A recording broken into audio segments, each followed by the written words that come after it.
নারায়ণগঞ্জের সবচেয়ে কম মূল্যে পাইকারি দরে কোন কোন জিনিসপত্রগুলো পাওয়া যাচ্ছে, জন্মদিনের ঘর সাজানো থেকে শুরু করে বিয়ের হলুদের জিনিসপত্র, মুদির দোকানের সব ধরনের কাঁচা বাজারের জিনিসপত্রগুলো সবচেয়ে কম মূল্যে, এমনকি মেয়েদের কসমেটিক্স সহ স্টেশনারি আইটেমগুলো কোথায় পাওয়া যাচ্ছে পাইকারি দরে, সেটা নিয়েই থাকছে আজকের ব্লগটি। হ্যালো এভরিওয়ান, আসসালামু আলাইকুম। কেমন আছেন সবাই? আশা করছি সবাই ভালো আছে। নতুন একটি ব্লগে সবাইকে আমন্ত্রণ জানাচ্ছি। আমি যেহেতু অনেকদিন যাবত এই নারায়ণগঞ্জে আছি, আজকে আমরা সবাই টাকা তুলে চড়ুই ভাতি খেললাম। চড়ুই ভাতির খাওয়া দাওয়া কিন্তু করতে অনেক মজা লাগে। ছাদে বসে খাচ্ছি রোদের মধ্যে, যদিও আজকে রোদের দেখা ছিল না, এটা আরও কয়েকদিন আগের ব্লগ আজকে শেয়ার করছি। আমার গলার অবস্থা খুবই খারাপ, ঠান্ডা লেগে আছে। ব্লগে ভয়েস দেওয়ার মতো অবস্থা নাই, তারপর আজকে আপলোড করব, কারণ অনেক ভিডিও জমা হয়ে গেছে, আপলোড করতে হবে। তো এই হচ্ছে আমাদের রান্না বান্না চড়ুই ভাতির।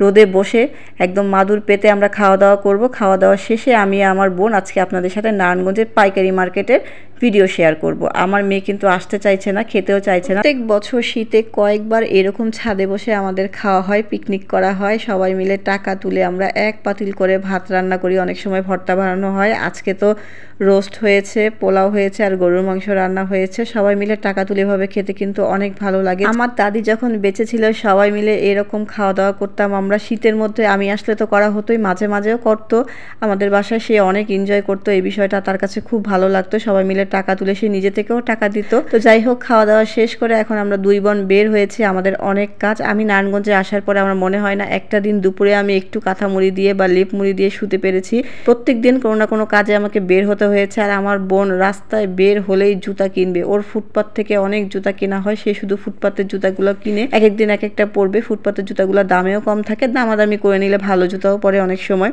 তো আমার যেহেতু কোনো না কোনো কাজে প্রতিদিন বের হওয়া হচ্ছেই, তো আমি চিন্তা করলাম একটু ভিন্ন ধরনের ব্লগ আপনাদের সাথে শেয়ার করি। তো রাস্তায় তো অনেক শপিং দেখলাম, অনেক কিছু কেনাকাটা করলাম। টুকটাক কেনাকাটা যাই ছিল টুকটাক আমরা দুই বোন মিলে কেনাকাটা করছি, আমাদের কাজগুলো সেরে নিচ্ছি। তো আমার বোন বলল মুদির দোকান থেকে অনেক কিছু কেনার আছে, তারপরে হচ্ছে বাসার অনেক জিনিসপত্র কেনার আছে, তুমি চলো তোমার সাথে আমি পাইকারি দোকানে যাব। আর পাইকারি দোকানে এর আগে আমরা দুই বোন অনেক ঘুরেছি, কখনো ব্লগ করা হয় নাই। আজকে চিন্তা করলাম পাইকারি দোকানে চলে যাই। নারায়ণগঞ্জে থাকেন অনেকেই চিনেন, আবার অনেকেই চিনেন না, তাদেরকে বলি নারায়ণগঞ্জের কালীবাজার 1 নম্বর গেটে চলে যাবেন, সেখানে পাইকারি দামে সব কিছু পাবেন। একদম জন্মদিনের, বিয়ের, হলুদের, ঘর সাজানোর জিনিসপত্র থেকে শুরু করে যাবতীয় সব কিছু আপনারা পাবেন এই মার্কেটে। আর মুদির দোকানে সবকিছুই একদম কম মূল্যে পাবেন পাইকারি দরে। এখান থেকে কিন্তু বড় বড় এলাকা ভিত্তিক দোকানগুলোতে এখান থেকেই সবকিছু যায়, আমরা এখান থেকেই সবকিছু কিনে নিই। একটু কষ্ট করে আসলে না এক একটা প্রোডাক্টের উপর 50 থেকে 60 টাকা কম পাওয়া যায়। তো আমি এখানে আসলে অনেক কিছু একসাথে কিনে নিই, আমার জন্য মনে হয় কি দামে একটু কম পাওয়া যায়। আমি মাথার হেয়ার ব্যান্ডগুলো